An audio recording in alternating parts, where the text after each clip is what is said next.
Ready? Aim! There's too many! Anyone see my mammoth? Stubby!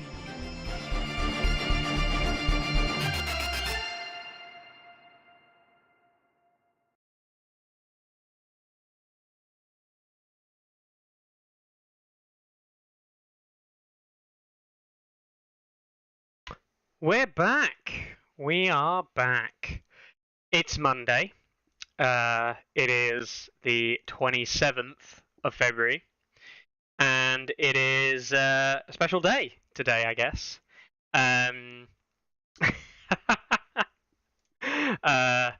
Yes, some people identifying that we may need to change something in the intro. Yeah, so it is the day, a couple of days before we expect the patch. For people who don't know, if anyone is living under the proverbial A Song Lies on Fire rock, but I know a lot of people don't necessarily know about the changes and stuff like that. So I will update you on the update. That there is in fact an update tomorrow on the 28th of February. They are supposedly announcing the update.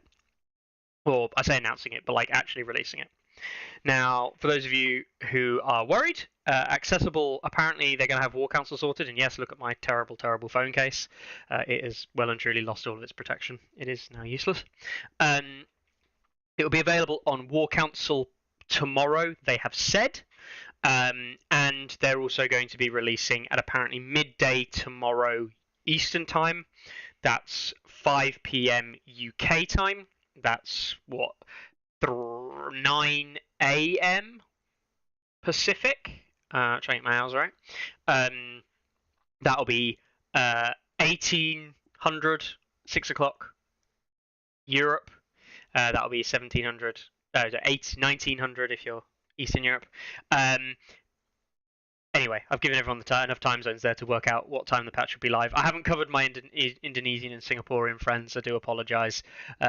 I am not skilled enough to work out what time that will be, but I think it's about 1 or 2 o'clock in the morning on the 1st, technically. So, this is all coming out tomorrow, which brings me onto the first piece of information.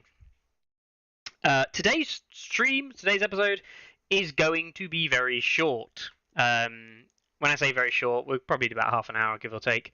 A couple of things I want to go through, a couple of thoughts, pre-thoughts, this kind of thing. But tomorrow, I am looking at running a longer stream. And I've invited some people onto the show to chat, to go through our initial thoughts on the changelog. We will literally sit and digest the changelog, see what it says to us, and see how it makes us think about the game. And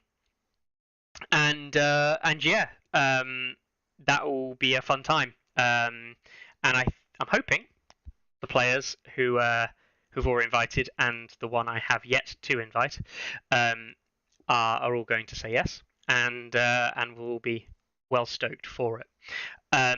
So yeah, that is the plan tomorrow. Now, for those of you who don't know, Carlo is away. Carlo is currently away, I believe, in Istanbul, traveling the world for other reasons, which means that Carlo is not available this week, which actually does mean that the stats builder cannot be updated this week. Okay, so it doesn't matter how much we want to, guys, the stats builder will not be updated this week. Carlo put a message out on Facebook the other day, and he said that it is likely that he will be back early next week, and he will be able to update it potentially on Monday. That is obviously a big work in progress.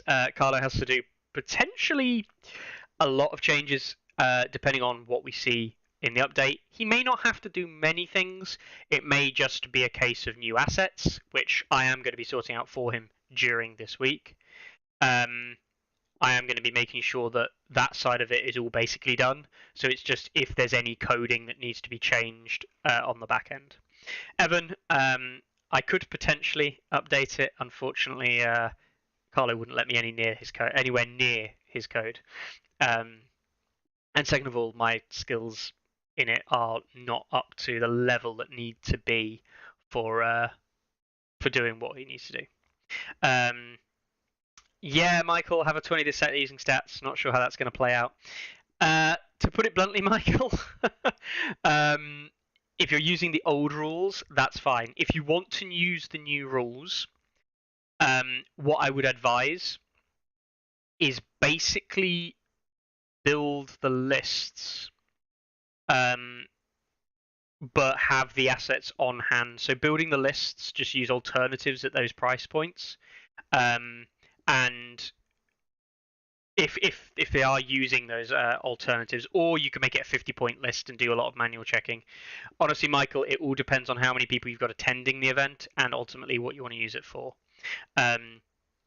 There are ways you can do it, but it would require going back to the old pen and paper or more manual days, which I know people do anyway. But if there was any kind of advice or anything there,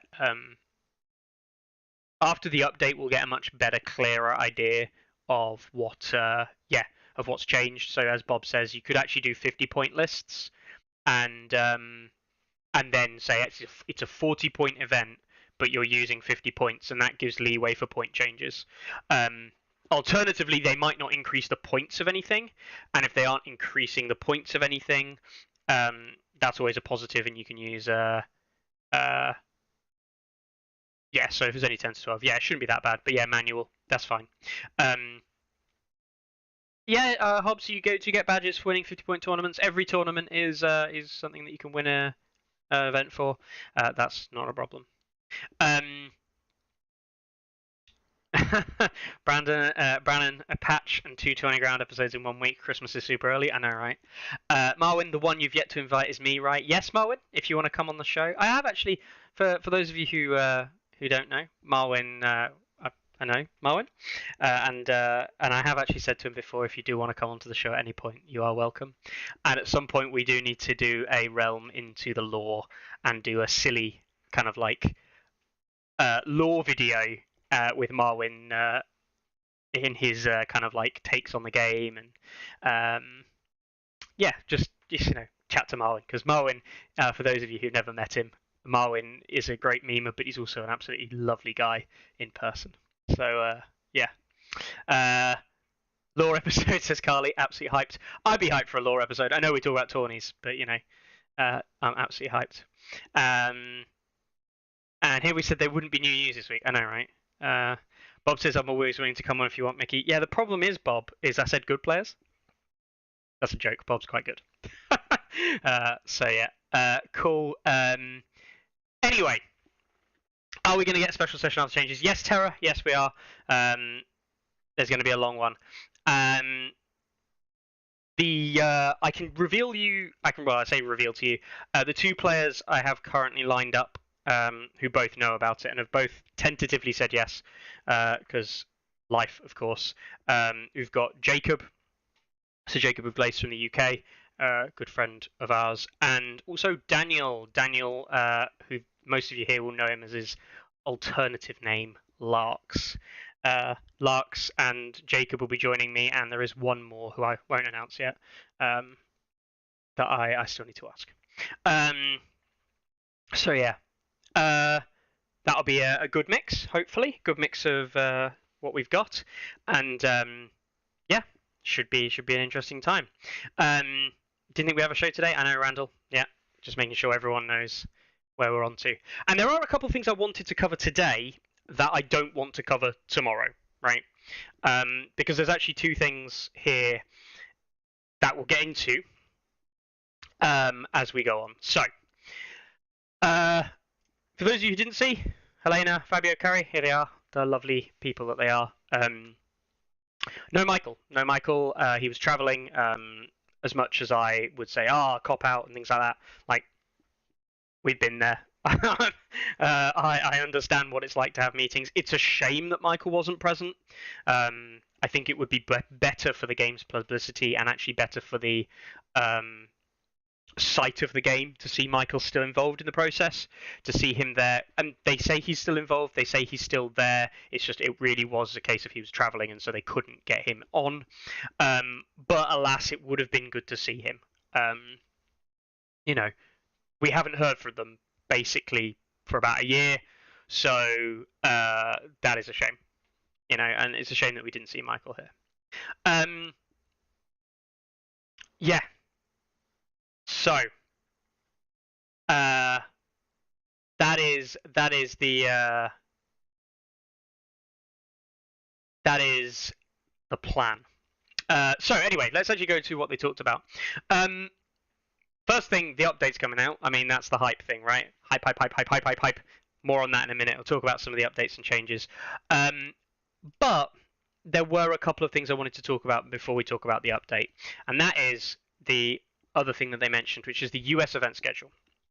I'm going to talk about the UK event schedule later on in the episode for those of you who are in the UK, because there have been loads of things that have happened in the UK event schedule in this last week.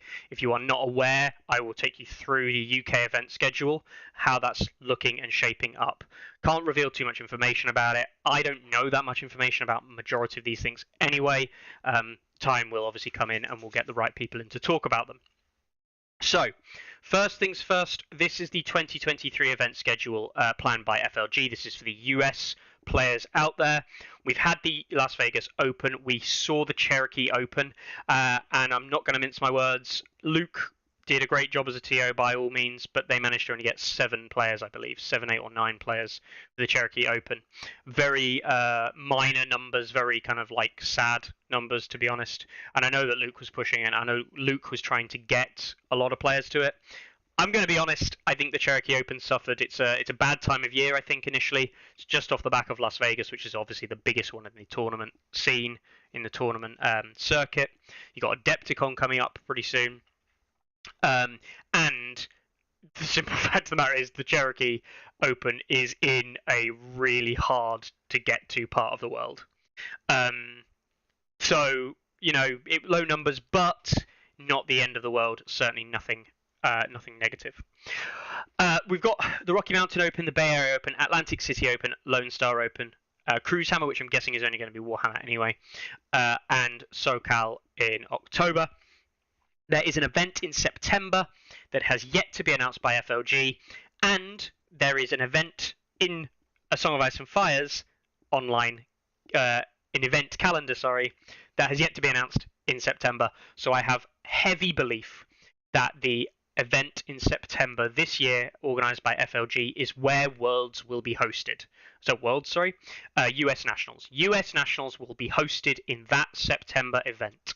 I believe that September event is all but announced. A lot of it's already been sorted.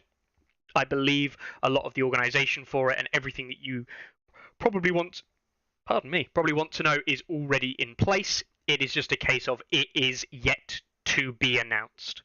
That is, I believe, where the US national event will be held, at whatever event FLG announce in September. It would be too coincidental if not. So that is the US schedule that you can find online at FLG's website if need be. So there you have it. On that note, another event that was mentioned by the pair of them was an event in April. You'll notice that does not align very well with the events listed here by FLG. You'll also notice that April is literally the only month that FLG are not running an event. So, the April event, a lot of rumours about what that may be. I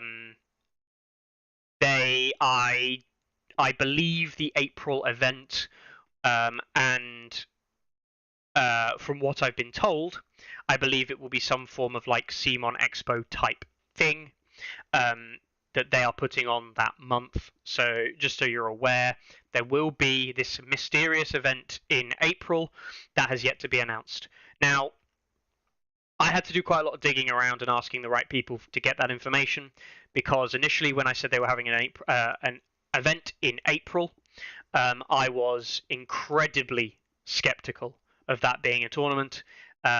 The aforementioned Worlds that we never got any information for. April event, the turnout is going to get very, very poor. Canadian Nationals is also in April. Yes, Hibiscus. This is, I believe, a US event. They are leaving it too late to announce it now. I mean, it is going to be the end of February tomorrow. It is the start of March, and if they were looking to get any international attendance at the April event, it is almost certainly a no at this point, which is frustrating. We've seen this from CMON before, where they announce things basically too late for international travelers to make it. I have been looking at trying to make it over to the US. I realised that before I get married or children and things are on the way, that this is probably the time of my life where I want to do it. So I am looking at trying to fit this in this year. Don't worry, my partner's done something similar. Yeah, so that is something that I think is not particularly amazing, in that we haven't received that information and it is already too late.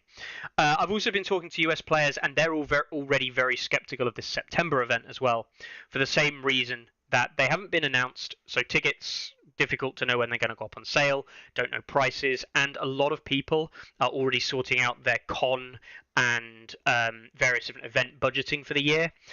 With the likes of Gen Con and the other ones coming up around that time, there's going to be massive financial outlays, especially with the travel across the US. That is going to be difficult to attend. So I do think that the September event, if it is not revealed in the next 2 to 3 months, is not going to see major attendance, certainly nothing compared to what we've seen in the likes of the UK or the EU, where we can surpass 100 players.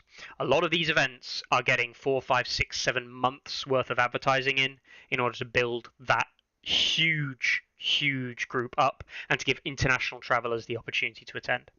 So yes, they did mention some good stuff about the US scene, but ultimately my takeaway, and the takeaway from Carlo as well when I was speaking to him, is that we are pretty upset with the competitive scene in the US. Frontline Gaming have tried to take it over and have tried to really push it, but alas, it's not really taken off in the way that I think a lot of people have hoped. It's a shame. It's a shame. I would love the US scene to be amazing, and I speak to a lot of US players. I think people think there's this US versus EU hate thing going on, about meta and stuff like that. But one of the things that certainly myself and other UK EU players want to see is we want to see a more, and when I say more competitive, I don't mean higher skill bracket or anything like that. When I say more competitive, I mean quite literally, we want to see more big competitive events in the US. We want to be looking at the US and going, they've got so much resource over there. They plumb so much into the US scene, in theory, that they should be running the largest events in the world. If I was traveling over to the US to go to a 100 to 150 player tournament, I think that's the kind of thing we want to be looking at. But at the moment, the US scene, predominantly run by CMON, is not pulling that weight at all. Partially that down to, the US is a terrible place to travel in. Everyone's very spread apart. But actually, ultimately, it's down to advertising and the fact that there's no greater control.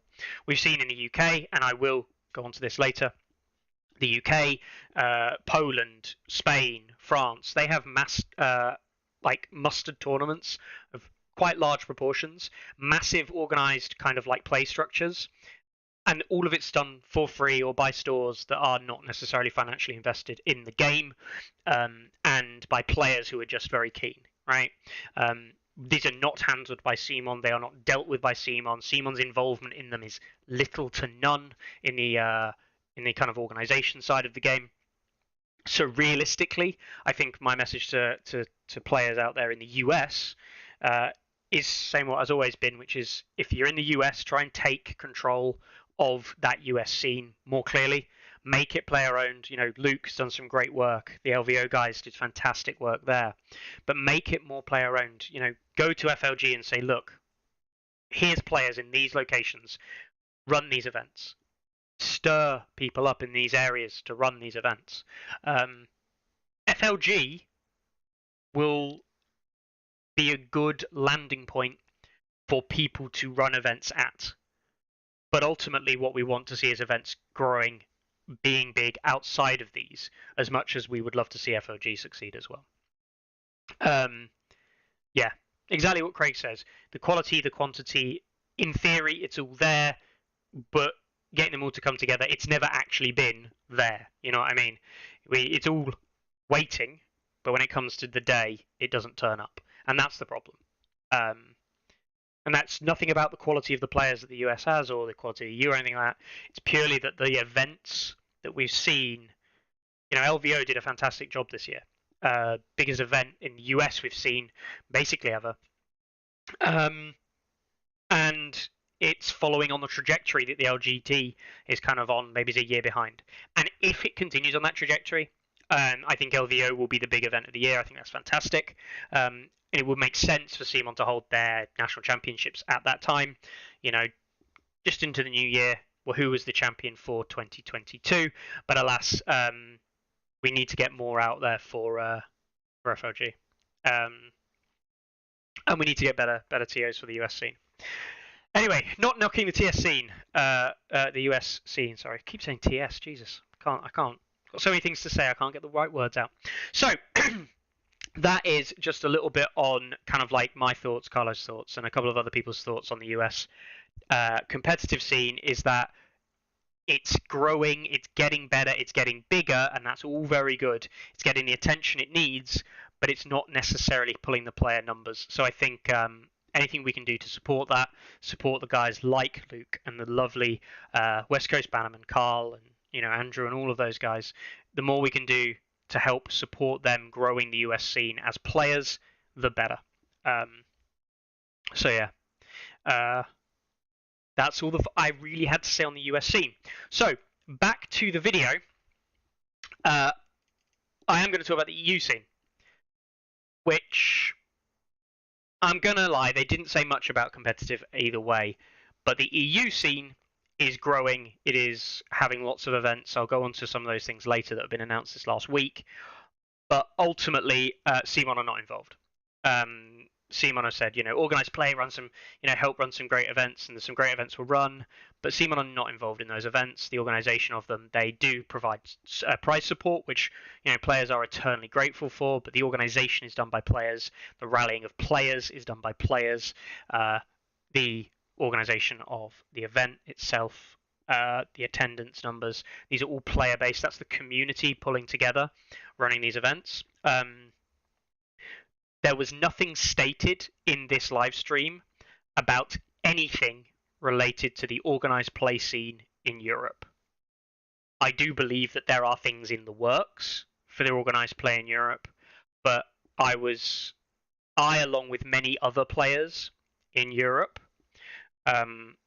were severely frustrated by the lack of any form of mention regarding that really in any significant way on the live stream. I know that A Song of Ice and Fire has apparently got a lot of players in the US, but it's very hard to see how that looks. But at the moment, what we've seen is we've seen that the EU at the moment has by far the most active player base in terms of like externally active. They're more visible. Now, if we want to make the US scene more visible, then running more events in the US is going to be beneficial, and that is a good thing.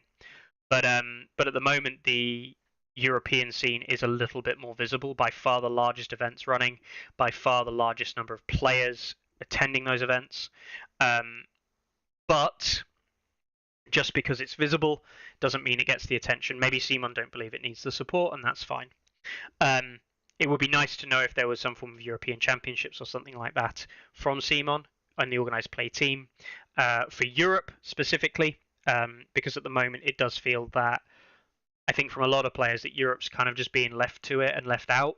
And And if that continues, then unfortunately the game is being carried by the community. And if those community members decide to start slowing it down or taking a break or stopping, then you will see that the community, unless it's taken up by other players, the communities, the events, and everything will slow down and stop, and that's not where we want to be. Power says, Europe es número uno. Yes. Go USA, go make song great again. Yep, the US nationals, the NA scene, so that's Canada and the US, but specifically US is obviously Simon's major area. Do make great song great again. I know you can. We know you can. Canada's getting there. Canada always has the eternal problem of literal cities separated by miles and miles of nothingness, which is not to say Canada's a bad place, but Quebec is quite a long way from Toronto, and there's not much in between. So yeah, Canada is doing its thing, and Canadian Nationals is still going ahead, which is fantastic. Okay, so that's all I'm going to say about events at this current time. More on it later. So let's actually jump now to, I guess, the bit that people want to talk about, which is the changes themselves. Right? Now, for me, the events are the most important thing to discuss. The outlook of the event structure is going to be the most important thing to look at, because that is what actually affects the game in terms of its growth, in terms of its popularity, in terms of its exposure. Yes, Alexander, it's hard to play a big scene from the Midwest USA. Most of the events seem to require travel across the country.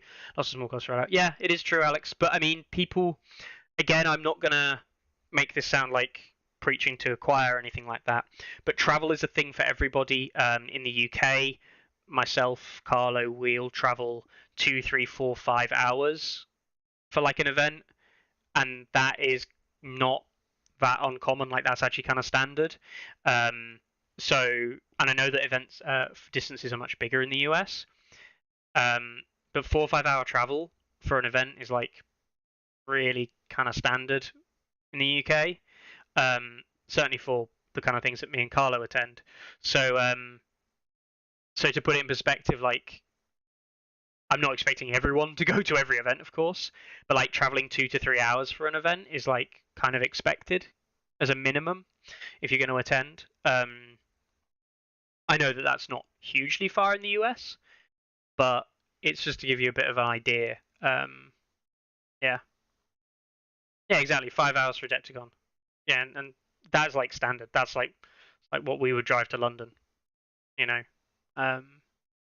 So yeah. And yeah, the problem with the FLG schedule as well, which Carly and Jesse might be able to go back to FLG with, of course, is that the FLG schedule is nearly entirely based on the coast. There is basically no Midwest events, which is a bit disappointing. It could be a new thing that is kind of brought together for that. All right then. So the changes themselves: Lannister Halberdiers dropping from 6 points to 5. I don't really have much to say. This is by far the largest change any unit can ever have. Is everything is unchanged, but we reduced it by a point. That means one of two things: it was either massively overpriced before, and it's now going to be like averagely to okay in its skill bracket or in its point bracket, or it was 6 points and really it was 5.5, and now it's 5 when it really is 5.5. So now it's pretty good for 5 points. There's how it fits. Personally, it does fit in quite well with Martel Spearmen now. They do have the +1 armor over the Martel Spearmen, so slightly more defensive, and the Sundering over an unimpacted attack from the Martel Spearmen. The thing is, they don't have attack reposition. Attack reposition is by far the most important part of Martel Spearmen, realistically. That being said, Martel Spearmen are a support unit. This unit is going to fill less of a support unit role and more of I'm a 5-point infantry block now. I don't know how I feel. I don't think Halberdiers are going to light the world on fire. But it's certainly something where they were just about playable before with things like Jamie and Tywin Mebbies. I think they're definitely going to move into the realms of playable. We will have to see how that shakes out. It all depends on a lot of other changes. One thing I will say, my in-depth analysis today is not going to be as deep as you're perhaps used to seeing. And that is because this comes in an ecosystem that I can't possibly understand, right? I have no idea what else is changing. For all I know, chariots are being reduced to 3 points. For all I know, chariots are being increased to 5 points. For all I know, chariots are increasing to 10 points. For all I know, flayed men are losing all their keywords and becoming rabbits, right? I don't actually know what the landscape will look like, but would I say that this is probably a good unit? In the advent of the shooting meta that we currently see, this is probably fine, but it's not gonna, it's not going to be amazing for Lannisters initially, but it is going to be decent. I can see this becoming a bit of a stain with the Sundering set for charge on other 5-point units trying to battle it, because I think that 4+6+, which is a very common 5-point stat line for like the mid-layer tier, if you think starts on swords, if you think whatever, but 4/6s would have been the baseline that we worked on at 5 points, creeping up or creeping down depending if you're going to be defensive or not, or aggressive. I think the Lancer Halberdiers are probably fine, but I do think they might beat out quite a few other 5-pointers now, just because they got 1 free attack in. And that might be enough to push them into the realms of actually pretty good. And they have a natural keyword, which is good. So yeah, Lancer Halberdiers, thumbs up. This is probably fine. Don't think it's going to be OP though.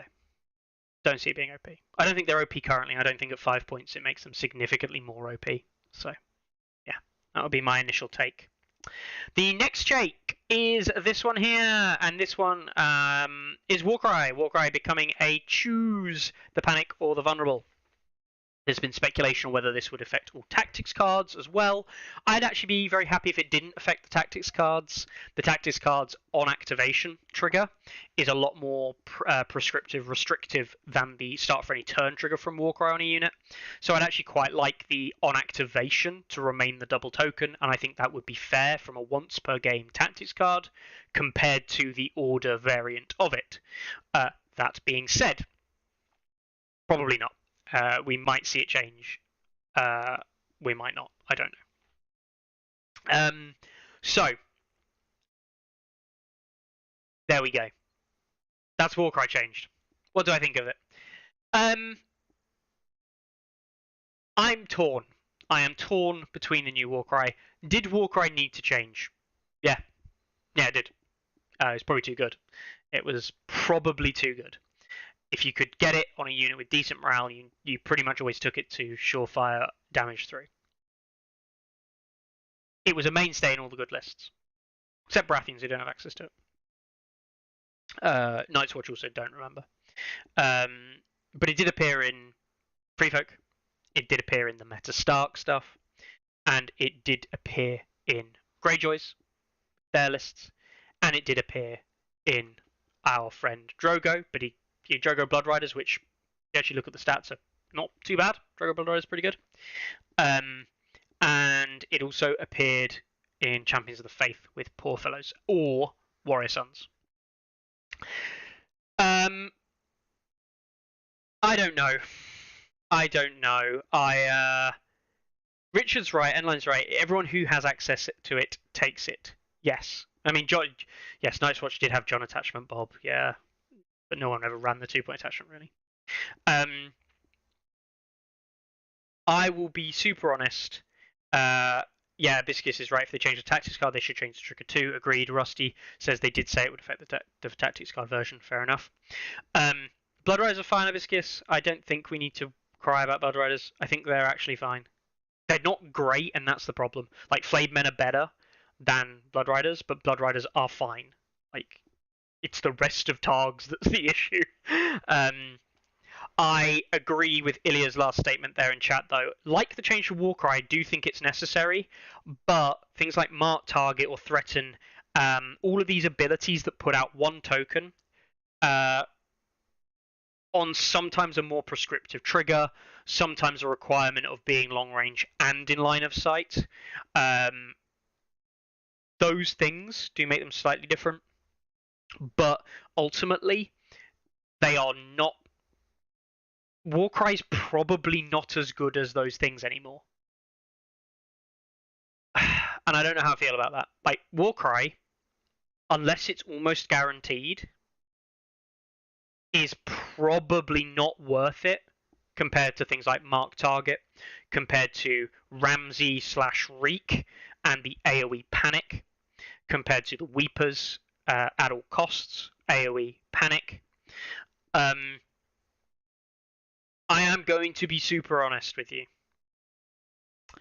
I do think very, very much so that this might be too big a nerf. And that sounds mental. And it maybe the duality of it of being able to choose is enough.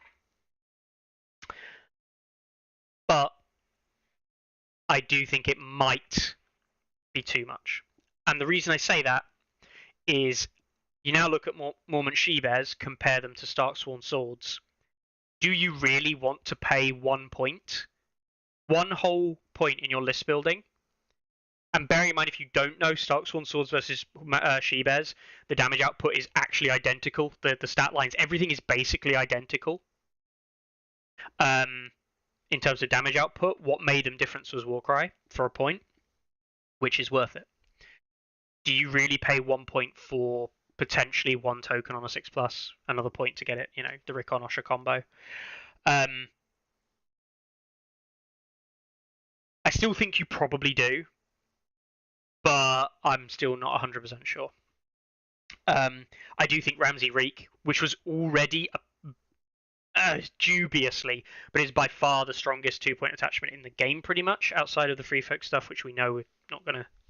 We've all got that in the same discussion as attachments, really. But we knew Ramsey Reek is basically the only 2-point attachment that was semi-viable. And I think Ramsey Reek just rose in value.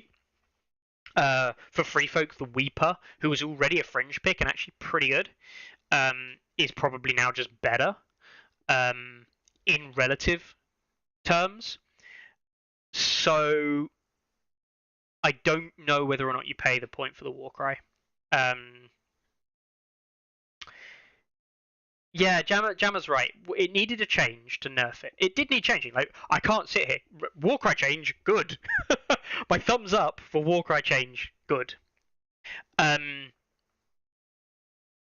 just don't know if it's good enough, or if the duality with the morale check is going to be enough.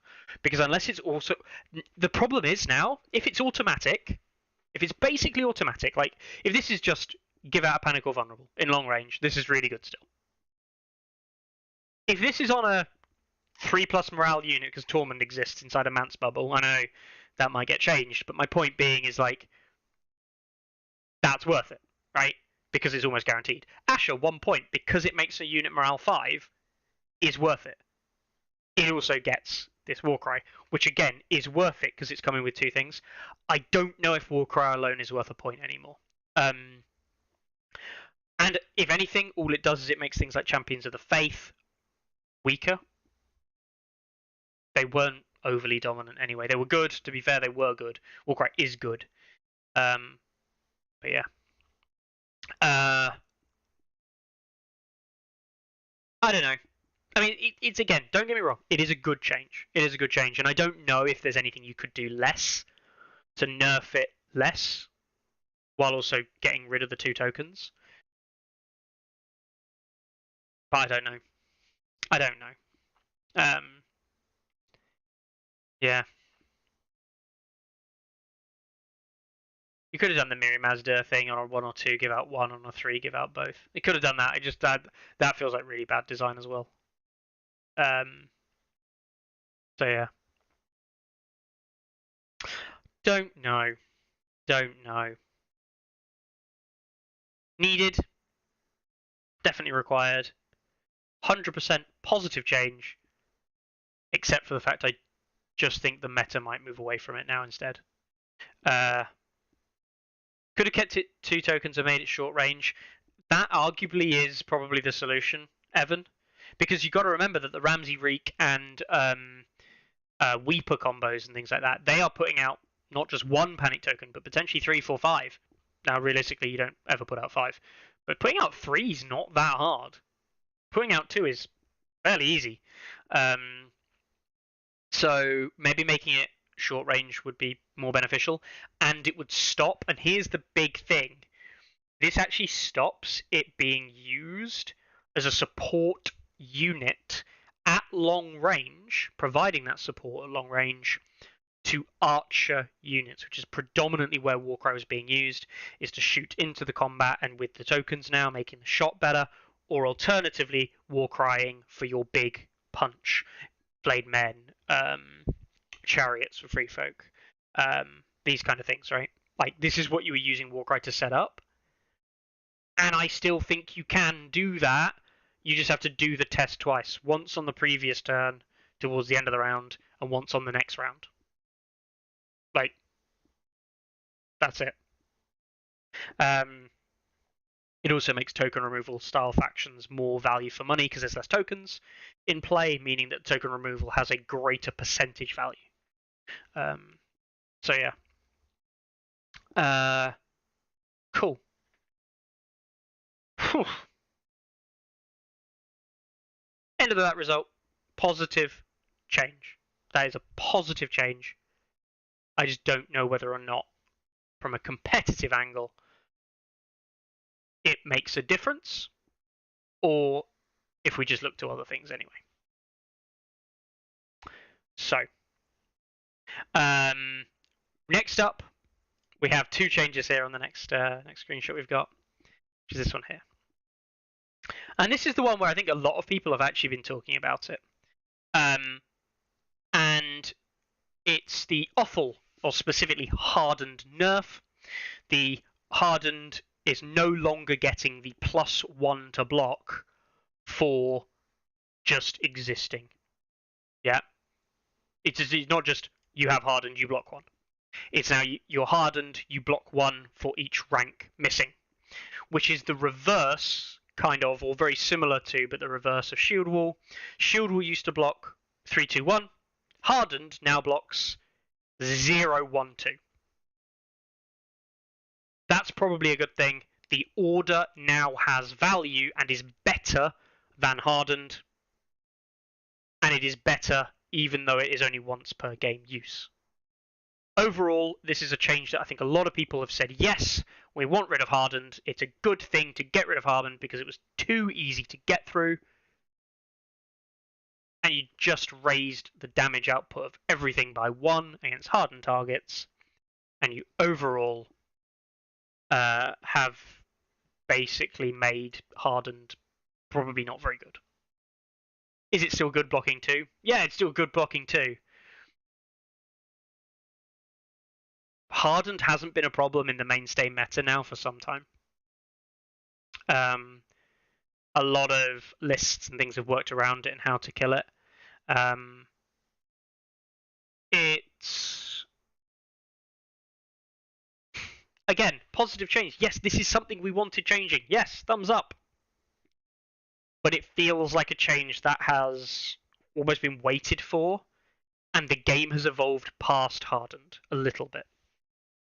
That being said, you're still going to get the problem. Elden Wardens, a 3+ armor save with hardened is pretty good. That's just it's just good. It doesn't even new hardened with 2 extra saves is just good because you're 3+ armor. So unless you have tokens, you're really not getting through that. With old hardened, it was obviously better, but yeah.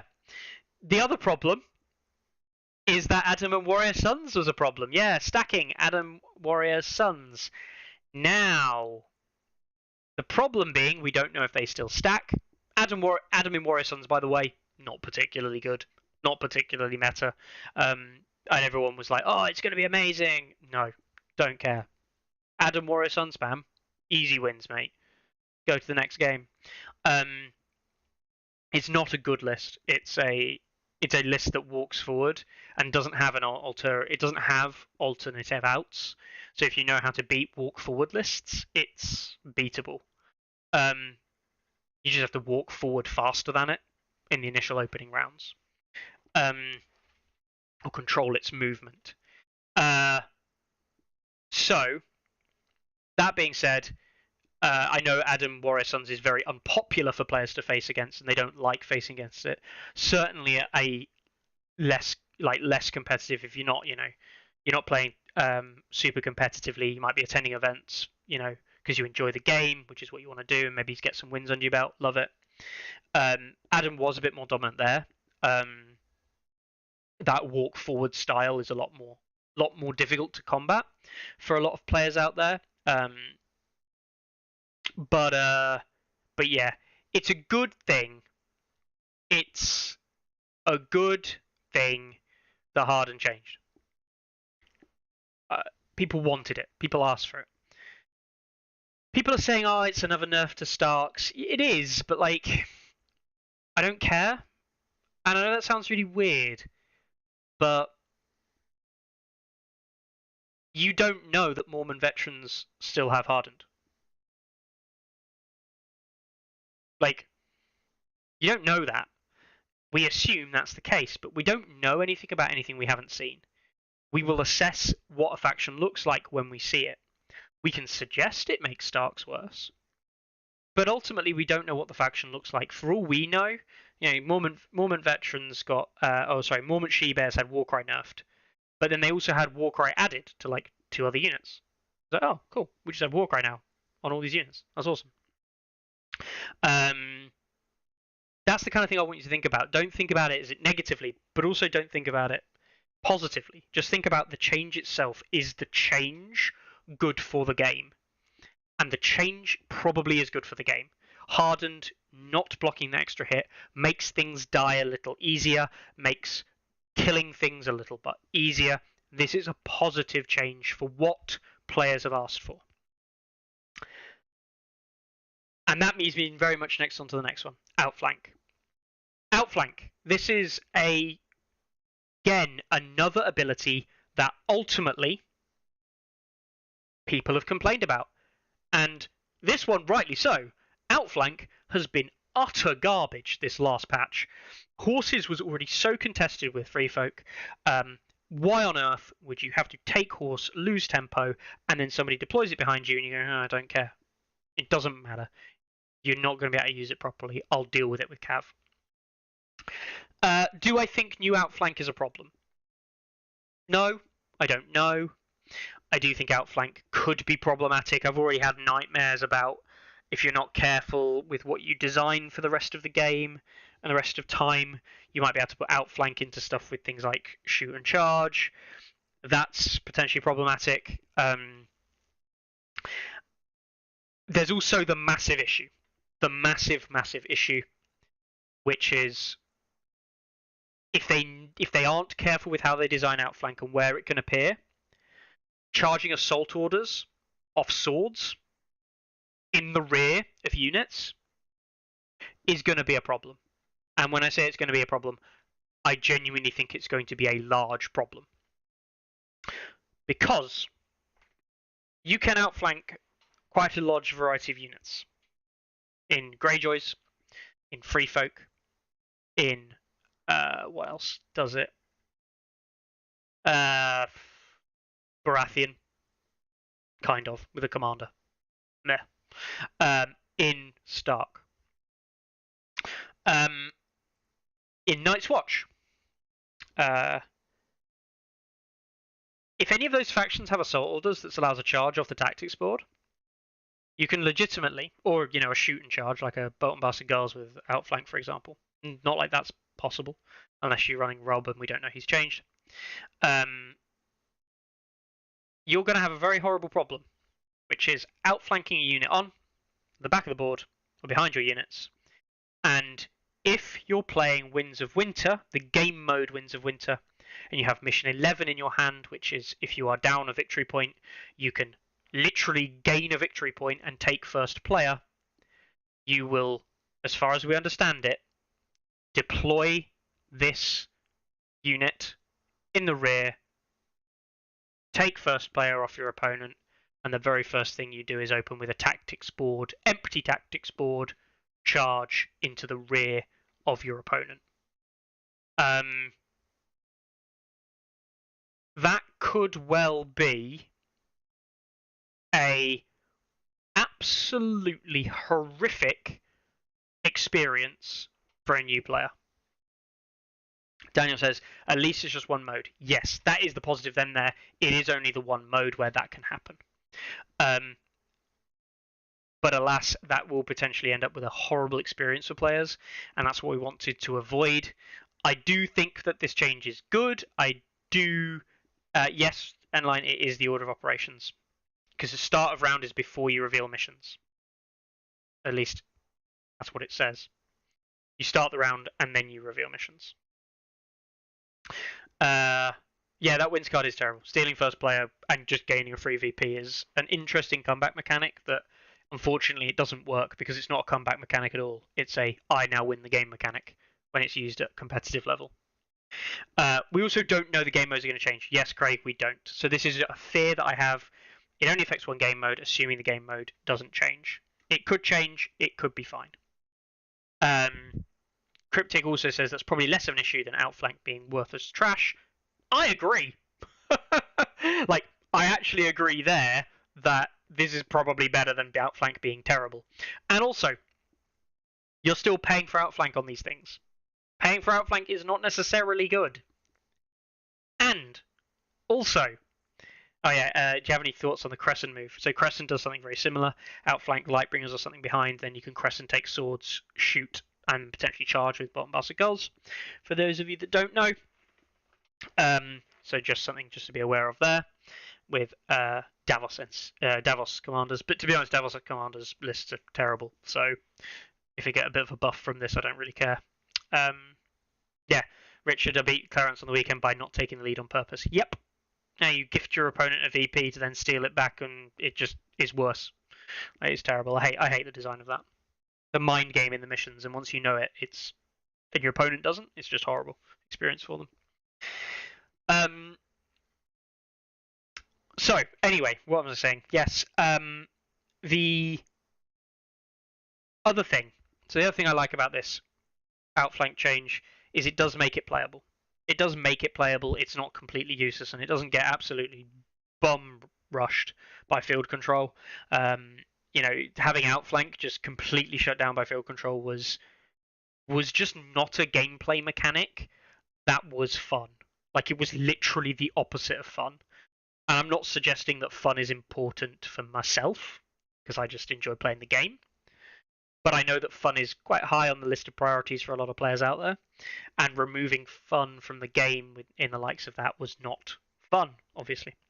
So the change, if not necessarily a positive one, it is a positive one for Outflank. It's a positive one for seeing Outflank played more. It is also a big thumbs up when it comes to fun. Again, we assume that Hurricanes and everything like that. Abiscus, can you bring in 2 units in one round? Yes. So here comes the next thing that I hate, which is this goddamn debate on can you bring in more than 1 unit using the Outflank rule. I am not going to debate this because I have had far too many brain aneurysms over this already, mainly from getting very frustrated at the reactions and arguments people were putting forward.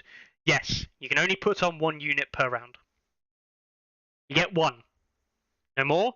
If you've got 10 units with Outflank, you bring on 1. That is the end of the discussion. That is how it works.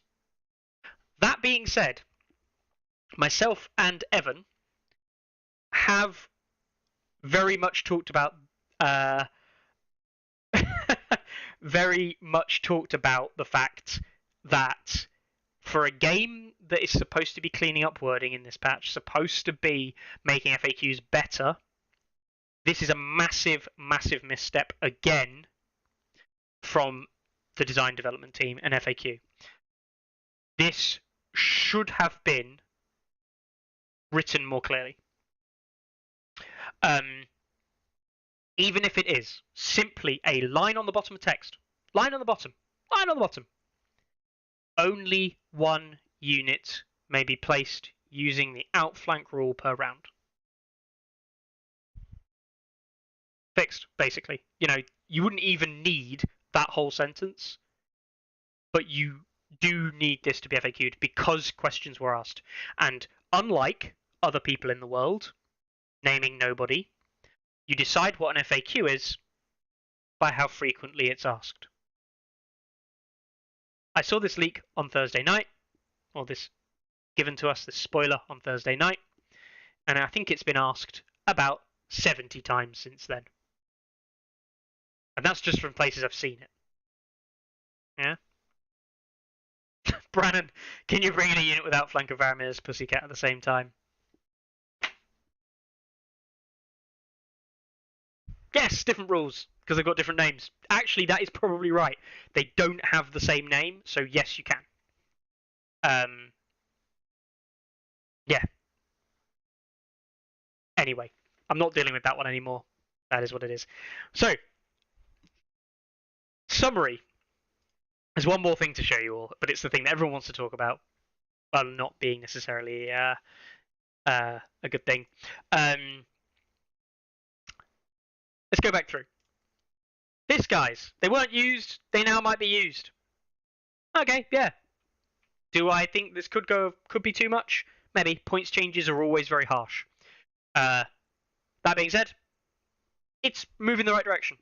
Yeah, I'm not going to give it a full thumbs up because I don't like changing points without touching anything else. It's very, very harsh. It's very, very big change. But that being said, it is the right direction, so you can have a little thumb. There you go. There's my little thumbs up. Warcry change. Thumbs up. I don't like it. I don't think it's going to be amazing. I don't think it's the best change it could have made in terms of where it sits. But yes, thumbs up. It is a change we wanted. Hardened. Thumbs up. It's a change the game wanted. Outflank. Thumbs up. It is a change the game wanted. All of these changes are what the game has wanted.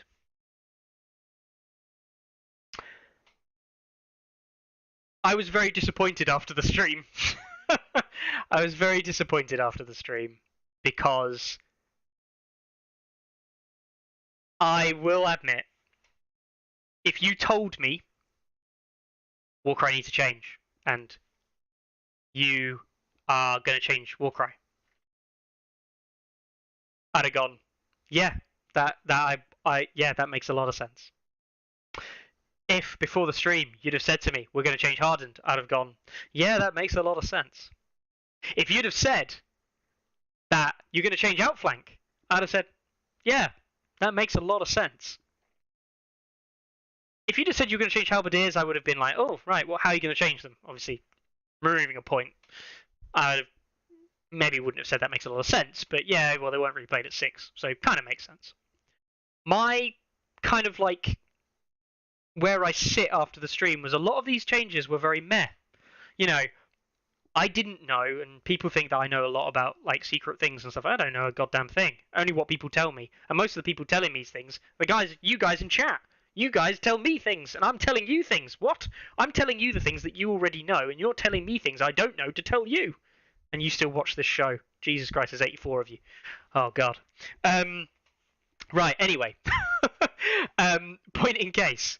I didn't think the stream was that good. I didn't get a lot of insight. For me, it didn't satisfy anything that I thought, brilliant, that's a fantastic change. These are all changes I kind of expected. I don't know if the changes are what we want, what we need, or will make the game good in the long run. But they're all changes that everybody in the community has sat there and said, yeah, fair enough. You know what I mean? And that's why I was a bit upset, because I kind of looked at this and went, as spoilers go,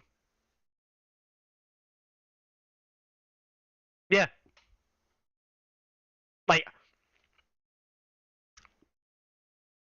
Mickey the Conduit.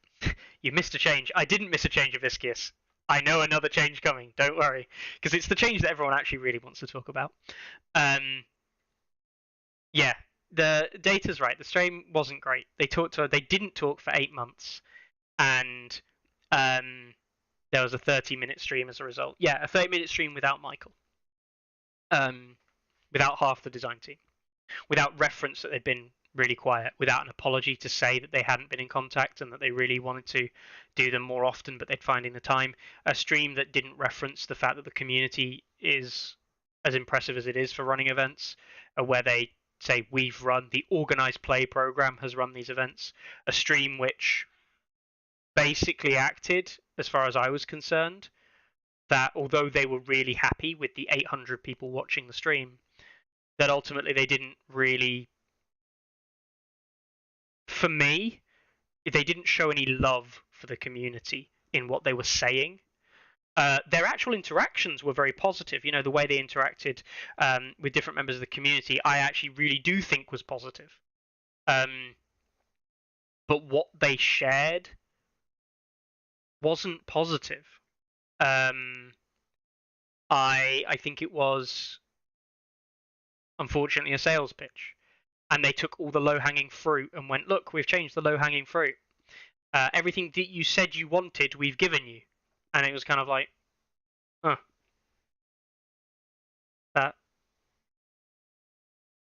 Is that where it's going to go? And I sound like I'm being a negative Nancy, which is why I'm doing this today and not tomorrow. As part of the reveals or the part of the stream we're doing tomorrow. In that I do think that it was weak. I was disappointed. But I do give it Thor thumbs up. I do think the changes they've made are going in the right direction.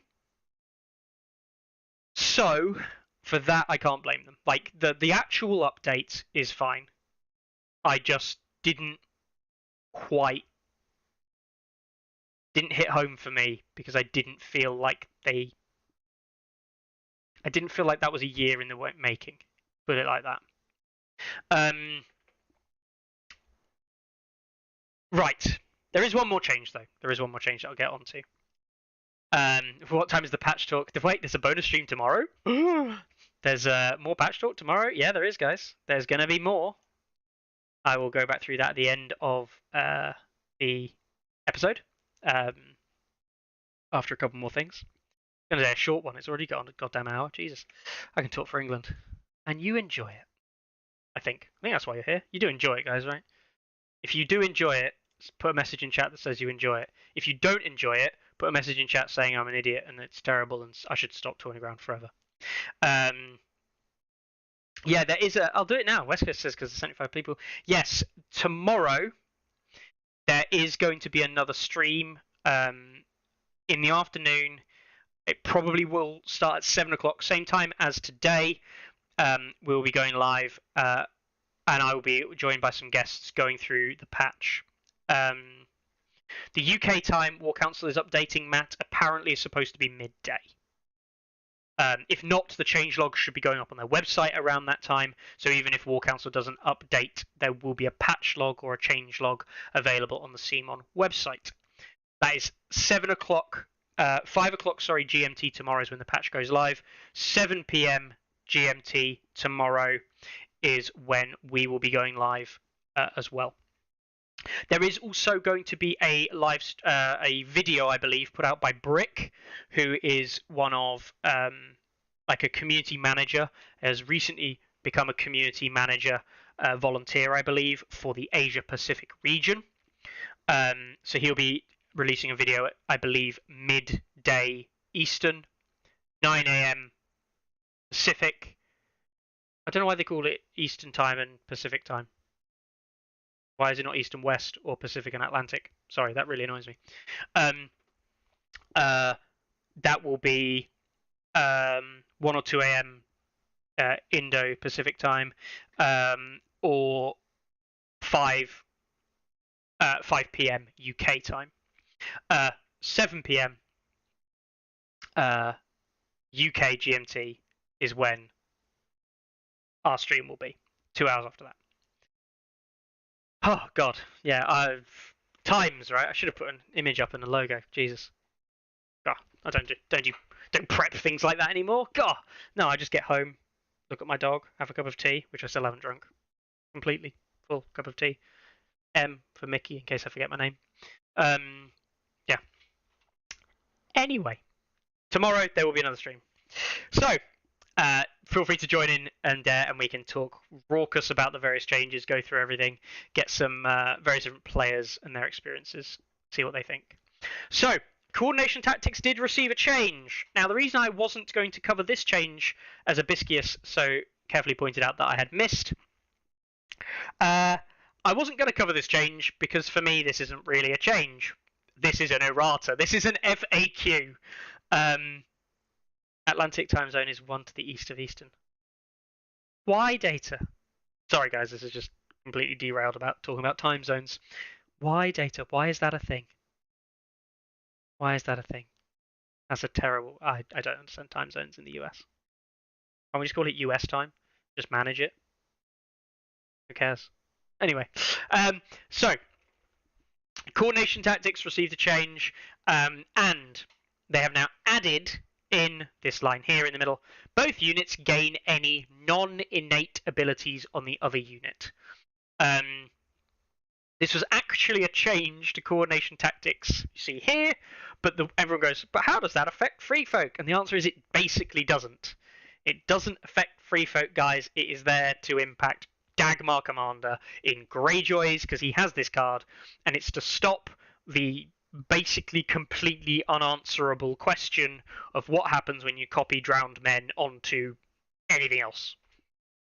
Because that interaction basically couldn't work. It wasn't understood.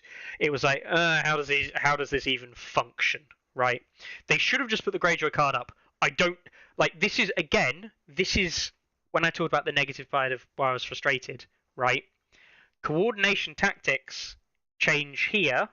They say, here's the coordination tactics change, but actually it's like, yeah, but the reason you've changed this with innateness because it affects Greyjoys currently a lot, but or affects a game ruling a lot. This barely has a change on free folk as we currently understand it. And then people are going to go, they're changing the free folk deck, they're making it worse. And I'm like, this is not evidence of that. Just don't get overhyped. This is not the evidence you want. So, anyway, that being said, let's actually talk about this change. Drowned men now can't copy their 2 hits equals 1 wound onto other things. Cry. Sadness. Greyjoys can also not copy. Your unit has a maximum of 4 wounds onto infantry units. Which, if you've never had the debate, guys, when you copy that unit onto copy that ability onto an infantry unit, it's like, I don't even know what this unit, not model, this unit now has 4 wounds, but it has 12 models. So is each model a third of a wound? Can I take thirds of wounds? Can I take 2/3 of a wound? Oh. Or was it the case where no, you just have 4 wounds. You remove 4 models and that's it. You're dead now. Oh. Or did actually it not overwrite the base rules of the game, being that you have 12 wounds? But hang on, cards tend, if they break a normal rule, they tend to overwrite it. So we had no way of resolving it. It was mental. It was unsolvable. There wasn't really a solution other than to say to people, just don't copy those rules. They changed coordination tactics so you don't copy those rules.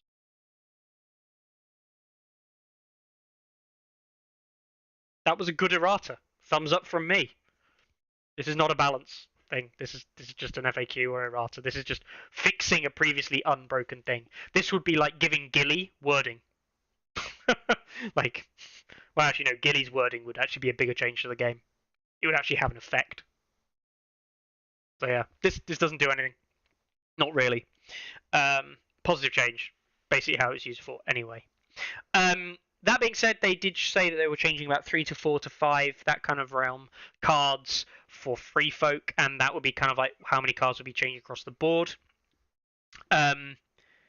So yes, I suspect. Well, I do know apparently that a lot of the big free folk offending cards are changing.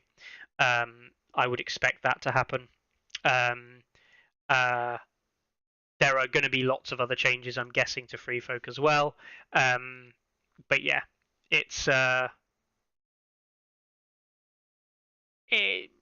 we don't know what the other changes are. So yeah, we will see. We will see what that happens. So very quickly, I'll run through my expectations. Mance attachment to be changed quite heavily. Free folk base deck, endless horde, hopefully get changed. There's too many, probably get changed. We've already seen coordination tactics changed. Mance's attachment changed. Mance's cards probably left the same. Chariots changed. Raiders, I personally would love it if they just removed insignificant. For the love of God, just please remove insignificant. It would stop that whole debate and that whole just negative play experience that is running a full insignificant army. I don't think they will. I really hope they do. What else do I think's changed? I don't think Varamir has. Frozen Shore Hunters may do, but I doubt it. They're so recently released. But it just looks stupid that they were long range, from a theme perspective.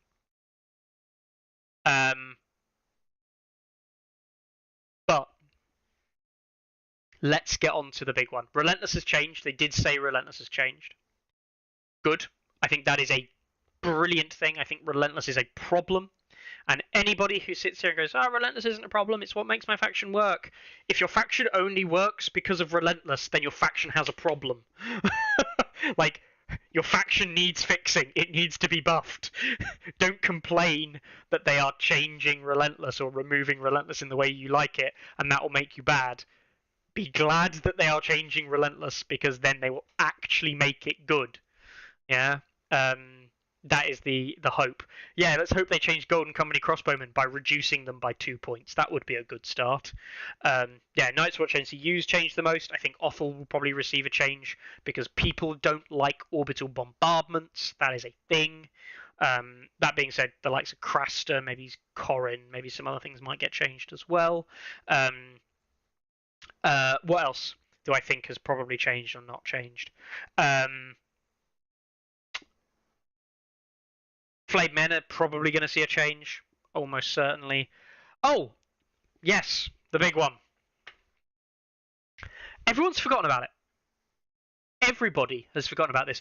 Not a single person, and there are over 82 of you today. Not a single. Let's hope Gilly's changed, Carly, actually. That's a good point. Not a single person has mentioned it today. It is the most complained about ability in 2021 and 2021 Season 1. And nobody's mentioned it. Which is crazy, because this show typically aimed at the more competitive players of the world, and Carly gets it there. Expert Duelist. Expert Duelist is the genuinely most complained about thing since 2021 got released. No mention of Expert Duelist, and everyone else is like, ED, ED, ED. Everyone's like, yeah, cool. Everyone is getting it now. Of course, there's a time delay, so you probably put that in before I revealed the answer. So I am giving you the thumbs up. Expert Duelist is the most complained about thing on Facebook, basically from the entire meta. Facebook. Now, notice I say Facebook.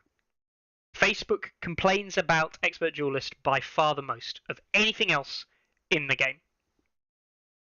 No mention of Expert Duelist changing. Now, I'm going to make this abundantly clear. I am 99.9 million% sure that Expert Duelist is changing. I am utterly convinced. If you turn around to me and said Expert Duelist is changing, I would say to you, yes, it is. I know I haven't seen that, right? I haven't seen that. I do genuinely believe Expert Duelist is changing because it's been complained about so much. People complained about Hardened. People complained about Outflank. People complained about Warcry. These are all things people complain about on Facebook, and they will get changed. Expert Duelist will probably get changed. Now, Abiscus, you can see more complaints about hidden traps. Yes. I agree. In the competitive community. The people watching the stream, we have all seen traps complained about probably more on the likes of Discords and stuff like that. But you don't see that complaint. Nobody complains about hidden traps on Facebook.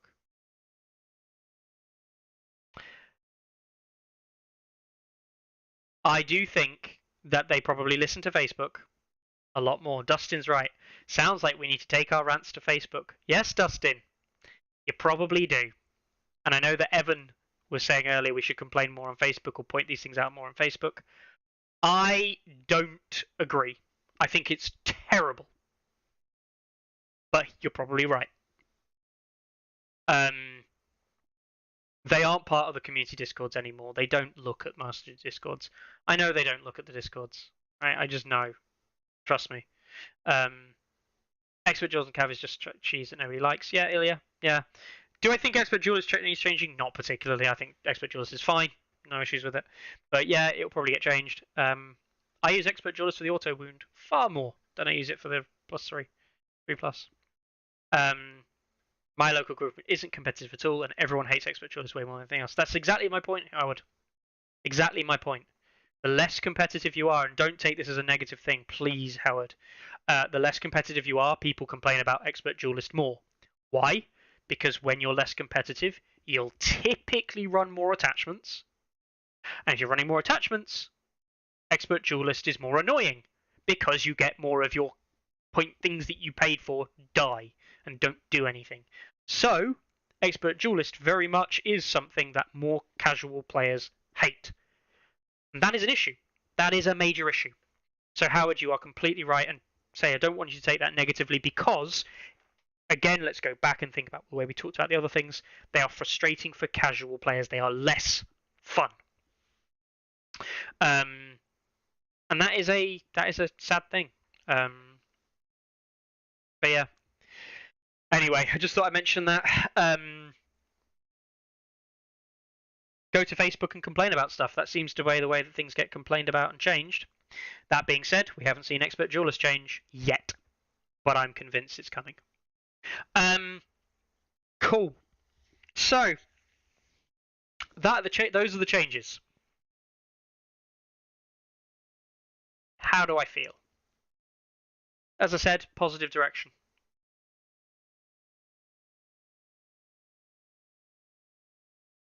Positive direction. We'll see, right? We'll see. I don't think the meta will shake up as much as people think. I do think the meta will shake up. I still think that range units, unless a lot of them see changes. I still think cavalry, unless a lot of them see changes, are going to be the dominant forces in the game. I still think infantry, on the most part, are going to suffer.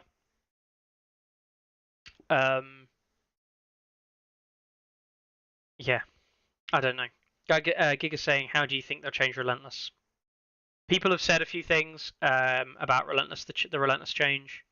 For those of you who played 1.6 Baratheons back in the day of being attacked and then you used to do something back, I think that might be more in the style of more kind of like the Relentless we're going to see. Nathan, how many more points changes do you anticipate? Probably more than there should be. Or less than there should be. I don't know. Chariots are almost certainly going to get nerfed into oblivion from at 4, or changed to 5 points at a minimum.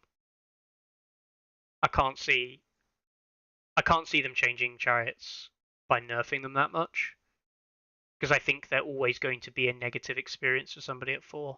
So I'm going to say they go to 5 or 6. There's 1 point change. I'd like to see Sentinels and Baratheons come down a point, especially in keeping with the Halberdier change. I think that would be fair. So we see, 2, maybe 3, maybe some other 6-point infantry units coming down in cost. Reapers in Greyjoys, I'd like to see come down to 5 as well. That's because I love Reapers. I think we could see one of the Night's Watch units come down to 6. We'll see. We will see. Golden Company Crossbowmen going to 6 points. Yeah, that will be nuts good. And probably not. 5-point Reapers, yeah. We don't even know if things keeping the same rules, right? We actually have no idea if Hurricanes are keeping Outflank. I hope they do, but we don't actually know if they're keeping Outflank. Do I think people will be disappointed with the Free Folk nerf, says Brannan? Disappointed that they didn't get nerfed hard enough, I mean. That's my prediction. Yes. Yes, Brannan. I think that Free Folk will still be playable as a faction. I think they may still be good. I don't know if they'll be too good. I think they'll still be very good. So if you're hoping for the complete and utter nerfing of Free Folk into the dust, then I don't think it's going to happen. That being said, it could. It really could, because it depends on the other changes, right? It's not one isolated thing, it's an ecosystem, and this is the thing, it's the ecosystem that matters. Mance did not start. Mance was obviously very good pre-patch, pre-2021 Season 1. He came out of the patch, Othel, his main component, oppressor, died, but the John list still could fight into him. Then John dropped off a cliff because of the way that chariots changed the list building, and also the way that you could evolve Free Folk list building to really counteract Night's Watch players and that Night's Watch style. And then Night's Watch also suffer because not only is the style that they are good into now beating them, but they also suffer because that same style was what Baratheons could counter as well. So you saw Baratheons change their style of game to more better counteract everybody else, and just admit that they no longer had to beat these kind of like crossbowman spam lists, which they couldn't do with the same list. And then they moved into this very more kind of like Cots-based, Warden-based, Lightbringer-based, Queen's Men-based list. And that kind of took by storm, or you go, the heavy cav spam with Eldon, because they no longer had to worry about the ranged sundering options from Night's Watch with the out activations. It would be more like the Golden Company crossbowmen, which are crap, or Lannister crossbowmen, which were not able to put out enough damage and enough shots to warrant doing significant damage to Cots before they got engaged. Along with healing and improves the Baratheon deck as well. So yeah, the meta will change, the meta will shift. I don't know how the game will look. Martells will probably go mostly unnerfed, or unchanged, I should say. We'll see how that one pans out. Yeah, let's have a little think. So, it's approaching an hour and a half, guys, and I do want to end the show a little bit earlier today. A quick reminder to everybody still on, there will be another show tomorrow. Same time, same place, starting at 1900 GMT. That's 7 p.m. GMT in the UK. We will be starting another stream. Yeah, there is one more thing I want to talk about, which is events. Specifically, a large series of events that you may or may not have heard of. Over the weekend, a couple of things happened. We had the circuit announced in the UK. The circuit is a series of 3 events happening across the UK, run by Carlo at UK TC events. They are going to be in London, Leeds, and Birmingham. London dates are April. I can't remember the other two, and I will get those for you. But they're all on stats, and they are all invitational qualifier events for Carlo's Invitational. I don't know any details about the Invitational as of yet. I'm sure Carlo will elucidate on that when he is next available. So that is the circuit that was announced. That's 3 events happening in the UK. We've got the UK TC circuit. We have got the upcoming, now using the new patch, Always Winter GT. We have got the Wales GT. We've got the London Grand Tournament. And we also have announced earlier today the Northern Grand Tournament, which is happening in my hometown in Darlington. You can come and visit me. It is happening in my hometown, run by the Dead Meta guys. They are running the Northern Grand Tournament, hoping to run a big 2-day event up here in the northeast of England. If anyone wants to come this way over and see the glorious setup and the glorious kind of like work that stats. No, it's shit. It's just a house. And there's a computer screen and 2 computer screens and a mug with my letter number, my letter and my name on it, because I'd forget otherwise. Yeah. The invitation is Friday before the LGT again. Yes, we don't know any other details about it, though, do we, Chris, at the moment? In terms of how you win or how you get into it. So yes, these are all events that have been announced in the UK in the last kind of couple of weeks. There's loads of major events. What we've created now basically is an event timetable for large 2-day events in the UK, and this is now going to start really fleshing itself out, I think, and looking very clean for the future. Tickets for the LGT also went on sale. Did you know that the tickets for the LGT are on sale? Because they are, and now you know. And I really don't want to. It's fine. I don't think this is going to be too bad. I'm just going to dox myself. Here we go. So tickets for the LGT are on sale. You can buy tickets at the LGT website, lgtpresents.co.uk. Tickets are on sale. Yeah. You can buy the ELO event, which apparently is on sale on the Friday night, and the main event, which is over the weekend. So all of the LGT tickets are on sale. Okay, so do check those out if you're looking to attend the LGT this year. Fantastic. So that's all happening in the UK. There are loads of other events running. There are loads of other things going on as well. See Birmingham's dates there, May, and I believe Leeds is on there probably. Yeah, Leeds is in August. These are all events running over the next couple of weeks, months, years. We also have coming up a couple of other events, such as the Let's Play event in Luxembourg. They're looking to get 100 players, 120 players for their event in Luxembourg for a 2-day event over there. There's also, Jesus, there's so many of these now. We've also got the Valerian Crown Tournament, which is reaching 100 players, run by Mikel and his guys over there. And I think they're at 64 currently. They have a healthy waiting list of about another 10 as well. So really hope Mikel's event goes well. That is not until towards the middle of March. Yeah, there we go. So this will probably be the first event at a guess. This will probably be the first major event apart from... this will be probably the first major event that we see on the site using the new balance patch. When I say full event, there is an event that an online event that Winter is coming. Tom Tyler is running, but that is likely not to... Obviously, that's weekly thing. That's probably not to be finished by the time this one is. So I really hope the Valerian Crown tournament goes well. I'll do a quick pass down tournaments, and then I've got one more thing. So, have a look. We have got an event happening in Poznan in Poland this weekend. Hope it goes well. An event happening in Helsinki this weekend, Finland. Awesome. Looking at Finnish nationals, interesting. An event happening in Bonnelles in France this weekend. Another event happening in Abbeville, France. France have been doing some great stuff on the site recently. Well done, France. Viborg in Denmark, Warsaw, Poland, Poznan, Poland, Wakefield, Massachusetts, US. I think that's Massachusetts anyway. MA. The Elephant Showdown, which is, I think that's been postponed. That's Ross's online event for Everything Has to Have a Golden Company Elephant.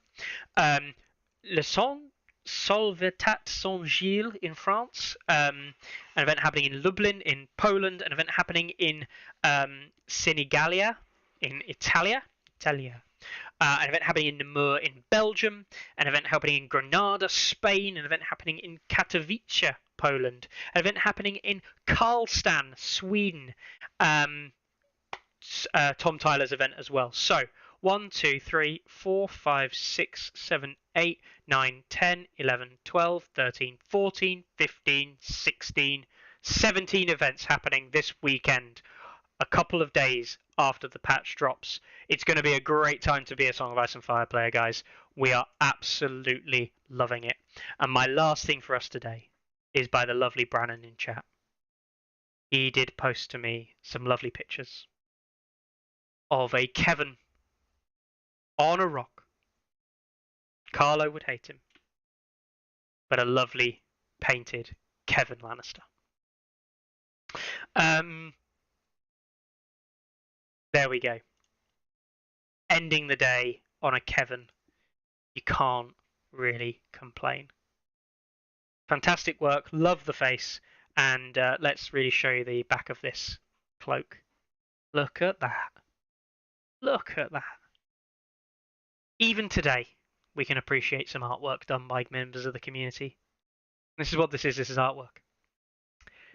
So thank you very much, guys. I really hope that you'll join us tomorrow for what is going to be hopefully a live stream. My dog's excited. Your dogs are excited. We're all excited. Let's hope that the patch is going to deliver. We'll see. I don't want to say I've built your hype up to let it down, but we'll see.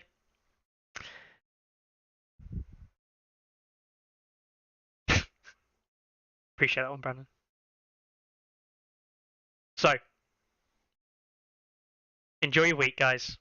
Join us tomorrow night for a breakdown of the commanders. At least myself, Sir Jacob of Glace, and Daniel Larks Hoffman will be here to talk. Hoffman? Terrible. Anyway, we'll be here to talk about the patch, to talk about the changes, to talk about all of the different things that we think. I'll see you tomorrow, guys. Sleep tight. Get some sleep. You're gonna need it. It's gonna be a long one. See you later. Ready? Aim! There's too many. Anyone see my mammoth? Stubby!